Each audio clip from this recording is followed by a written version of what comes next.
Welcome back to my channel. Cerita Roman. Selamat membaca. Jangan lupa like, komen, share, dan subscribe. Novel Menantu Dewa Obat. Klik tanda lonceng agar dapat pemberitahuan selanjutnya. Oke. Bab 134. Begitu Tiger masuk ke dalam ruangan itu, dia langsung menjambak rambut pria itu dan meninju di perut bagian bawahnya. Si rambut panjang berteriak kesakitan dan memaki dengan marah, "Beraninya kau memukulku."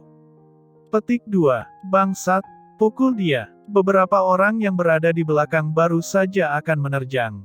Tiba-tiba Tiger menendang kursi di depannya dengan satu kaki dan meraung, "Aku adalah Tuan Tiger dari Jalan Utara, bajingan-bajingan seperti kalian apa benar-benar ingin melawanku?"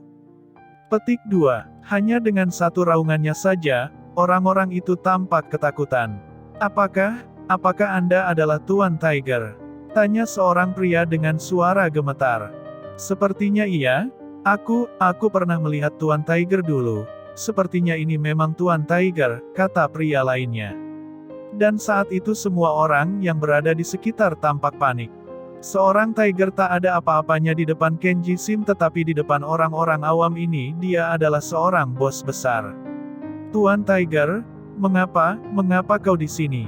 Tanya si rambut panjang dengan suara bergetar. "Tiger, aku asisten Kak Herman. Kedepannya aku akan bekerja di sini. Kenapa? Apakah aku tak boleh berada di sini?" Petik 2. Hah? Semua orang tampak tercengang. Seorang pria terpandang seperti Tiger datang ke sini untuk menjadi asisten Herman. Sebenarnya apa latar belakang Herman ini? "Tuan Tiger, kami tidak tahu bahwa bos baru ini adalah temanmu. Maafkan kami jika kami telah menyinggungmu tadi, anggap saja hal itu tak pernah terjadi." Petik 2. Kalian bersbuklah dulu, kami pergi dulu." Si rambut panjang tertawa dan ingin melarikan diri dari sana. "Sialan, semuanya berhenti." Petik 2. Tiger meraung dengan marah dan beberapa orang itu langsung berhenti. Mereka benar-benar tidak berani pergi. "Tuan Lee, Kak Herman, apa yang ingin kalian lakukan dengan para bajingan ini?" Petik 2. "Satu perintah dari kalian, aku akan langsung menenggelamkan mereka ke Sungai Carson."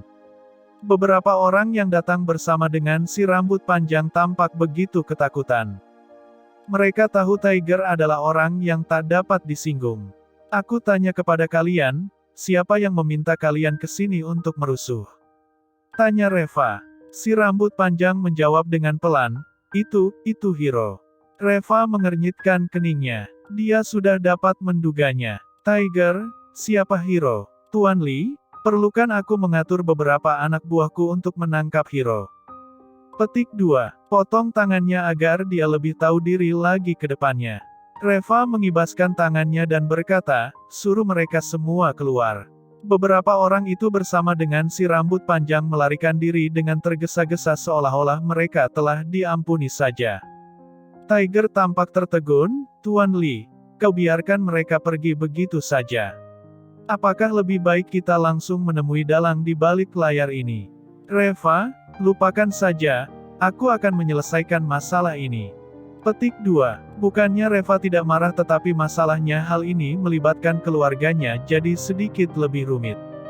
Mudah baginya untuk membereskan Hiro, tetapi setelahnya Hana akan datang ke rumah untuk membuat masalah dan itu akan sangat merepotkan.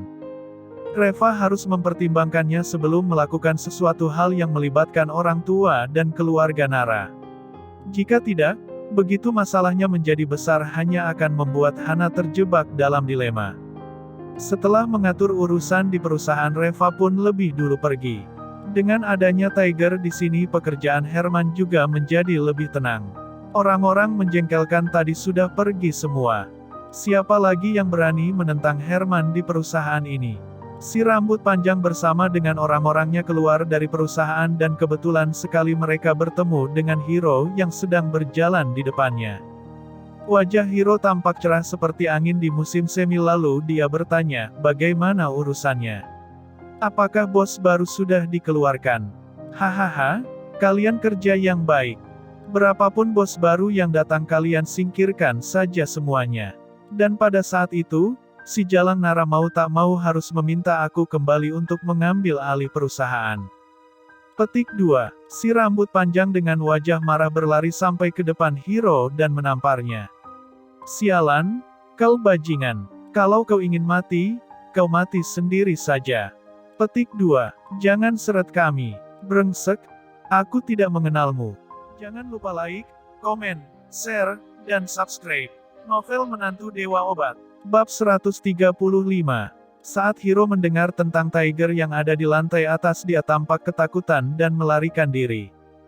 Dulunya Hiro juga seorang preman, jadi tentu saja dia pernah mendengar yang namanya Tiger.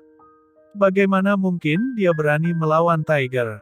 Hiro langsung menyerah sepenuhnya untuk masalah ini. Dia tidak berani membuat kekacauan jika Tiger terlibat dalam hal ini.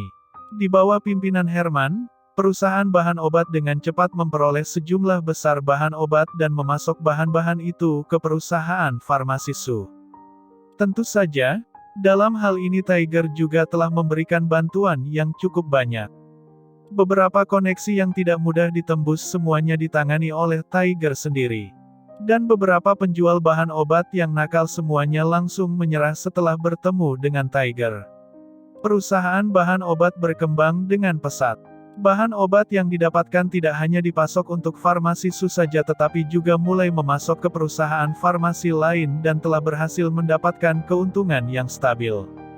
Saat para pemegang saham mendapatkan berita itu, mereka memuji Reva yang telah begitu jeli memilih orang yang cakap dan handal untuk menjalankan perusahaan bahan obat. Pemikiran para pemegang saham ini sebenarnya sangat sederhana.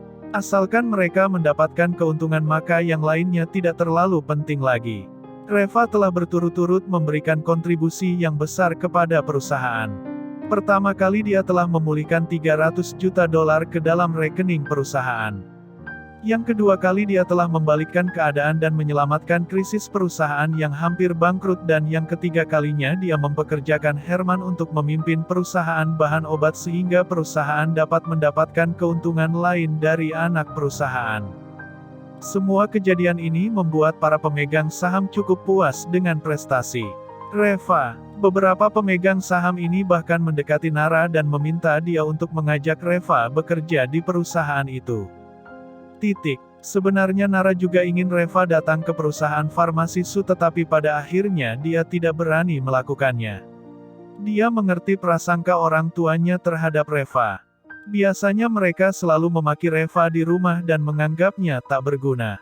Jika dia meminta Reva datang bekerja di perusahaan, bukankah kedua orang tuanya akan merusuh dan membuat kekacauan yang tak ada habisnya. Apalagi sekarang Axel dan Alina tampak lebih waspada terhadap Reva. Dulunya Reva dan Nara masih bisa tidur di kamar yang sama. Tetapi sekarang Alina tidur dengan Nara setiap malam. Dan membiarkan Reva tidur di ruang kerja di lantai dasar. Reva cukup kecewa dengan hal ini, tetapi dia juga tak dapat melakukan apa-apa. Hari ini Reva pergi bekerja seperti biasa. Saat akan pulang kerja di malam hari, tiba-tiba Reva mendapat panggilan telepon dari Nara. Nanti malam kita makan malam bersama, Apple telah kembali. Petik 2. Reva langsung mengernyitkan keningnya. Apple adalah teman sekelas Nara, seorang gadis yang menjual dirinya demi mendapatkan uang. Ngomongnya sebagai teman Nara, tetapi pada dasarnya dia melihat Nara sangat cantik sehingga dia ingin mengenalkan Nara kepada beberapa keluarga kaya. Dan berpikir untuk mendapatkan sedikit keuntungan dari mereka. Saat masa sekolah dulu, dia juga sangat memperhatikan Nara dan bersamaan dengan itu dia juga terus menjodohkan Nara dengan mengenalkannya kepada banyak pria muda dari keluarga kaya. Tetapi Nara tidak tertarik dengan semua pria ini sehingga Apple juga tak pernah mendapatkan keuntungan apapun dari Nara. Kemudian saat Nara menikah dengan Reva, dia bahkan merasa lebih kecewa dibanding dengan orang tua Nara sendiri. Dia sering menghina Reva. Tahun lalu dia pergi ke luar negeri, tetapi tak disangka hanya dalam waktu yang singkat dia sudah kembali lagi. Reva berkata dengan nada tak suka, "Nara, untuk apa bertemu dengan orang seperti dia?" Petik 2. Nara berkata dengan nada tak berdaya, "Reva, aku tahu kau tidak suka dengannya, tetapi bagaimanapun juga dia adalah teman sekelasku. Lagi pula, dia juga sudah meneleponku. Jika kita tidak pergi nanti dikiranya kita terlalu pelit. Petik 2. Sudahlah, anggap saja kau sedang menemaniku, oke. Reva tersenyum, dia memahami karakter Nara. Nara terlalu solider dengan teman-temannya. Setelah pulang kerja, Reva menjemput Nara dan langsung pergi ke restoran Spoon dan Stable. Wajah Nara tampak seperti tidak enak hati dan berkata, "Reva, aku tahu ucapan Apple tidak enak didengar. Tetapi dia sudah lama tidak pulang ke sini jadi kau tak usah terlalu mempedulikannya, oke?" Petik 2. Reva mengangguk dengan ringan dan berkata, "Jangan khawatir, aku tidak akan membuatmu canggung." Nara tak bisa menahan senyumnya dan langsung merangkul lengan Reva kemudian masuk ke restoran.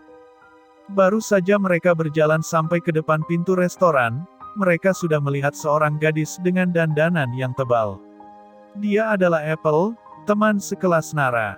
Wajahnya tampak cukup cantik dan dulunya dia juga termasuk sebagai kembang desa. Tetapi dibandingkan dengan Nara, kecantikan mereka berada di dunia yang berbeda. "Nara," sapa Apple. "Apple, sudah lama tak bertemu." Nara berlari ke arahnya sambil tersenyum lalu berkata, mengapa kau menunggu kami di depan pintu?" Petik 2. Apple tersenyum dan berkata, "Apa boleh buat, Spoon dan Stable ini terlalu mewah. Jika bukan membernya tidak akan diizinkan masuk. Jika aku tidak menunggu di depan pintu nantinya pelayan di sini malah menghalangi kalian masuk kan jadi tidak enak." Petik 2. Jangan lupa like, komen, share, dan subscribe.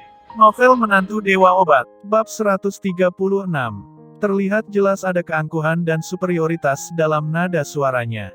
Ini juga tidak heran karena kartu member Spoon dan Stable tidak mudah didapatkan. Jika dapat memiliki kartu member Spoon dan Stable di kota Carson ini merupakan sebuah simbol status seseorang. Dia tidak tahu bahwa Reva dan Nara yang ada di depannya masing-masing memiliki kartu VIP dan kartu Diamond. Bagaimana mungkin para pelayan ini berani menghalangi mereka?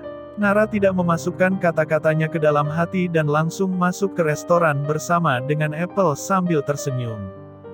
Di dalam sebuah bilik ruangan ada seorang pria berkulit putih yang sedang duduk di sana dengan santai. Saat melihat Nara, tiba-tiba matanya berkilau dan dia segera berdiri. "Apple, siapa wanita yang cantik ini?"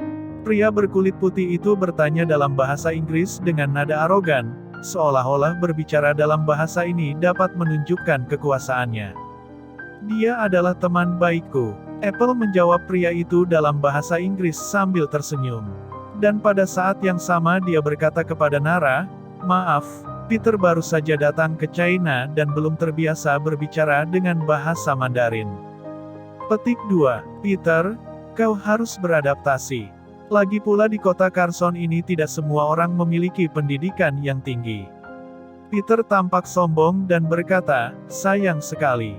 Petik 2. Bahasa kita adalah bahasa universal di dunia ini. Dengan menguasai bahasa Inggris adalah satu-satunya cara untuk benar-benar dapat berintegrasi dalam peradaban dunia. Petik 2. Yang artinya jika tidak mengerti bahasa mereka maka akan dianggap tidak terintegrasi ke dalam peradaban dunia. Reva mencibir dan merasa Peter ini terlalu sombong. Apakah dia tidak tahu bahwa bahasa Mandarin adalah bahasa yang paling banyak digunakan di dunia? Lagi pula negara mereka baru berusia beberapa tahun tetapi sudah berani berbicara tentang peradaban dunia. Peradaban China adalah peradaban tertua dan terluas sepanjang sejarah. Di sisi lain, Apple tersenyum sedikit yang seolah-olah menyetujui ucapan Peter. "Mari, kuperkenalkan kalian. Ini tunanganku, Peter. Dan ini adalah sahabatku, Nara." Apple tersenyum dan sama sekali tak mempedulikan Reva yang ada di sebelahnya. "Nona cantik, suatu kehormatan dapat bertemu denganmu." Peter mengulurkan tangan untuk meraih tangan Nara dan pada saat yang sama membungkuk dan menciumnya. Reva mengernyitkan keningnya dengan heran dan segera berdiri di depan Nara dan menghalangi tangan Peter. Peter mengerutkan keningnya dan menatap Reva dengan jijik. "Hei cowok, di negara kita sikapmu yang mengganggu kultur kebudayaan cium tangan ini dianggap tidak sopan." Reva menjawab dengan dingin, "Di negara kita, Seorang pria yang meraih tangan seorang wanita dan ingin mencium tangannya tanpa persetujuan wanita itu disebut dengan sikap seorang preman. Petik 2. Wajah Apple tampak menjadi sangat dingin kemudian dia berkata dengan serius, "Reva, apa yang sedang kau katakan? Apakah kau tahu bahwa di negara Peter, mencium tangan seorang wanita berarti memberikan respek terhadap wanita itu?" Petik 2. Kau ini pria cabul, pikiranmu penuh dengan pikiran kotor. Pria yang bersikap begitu gentleman malah menjadi seorang preman di matamu.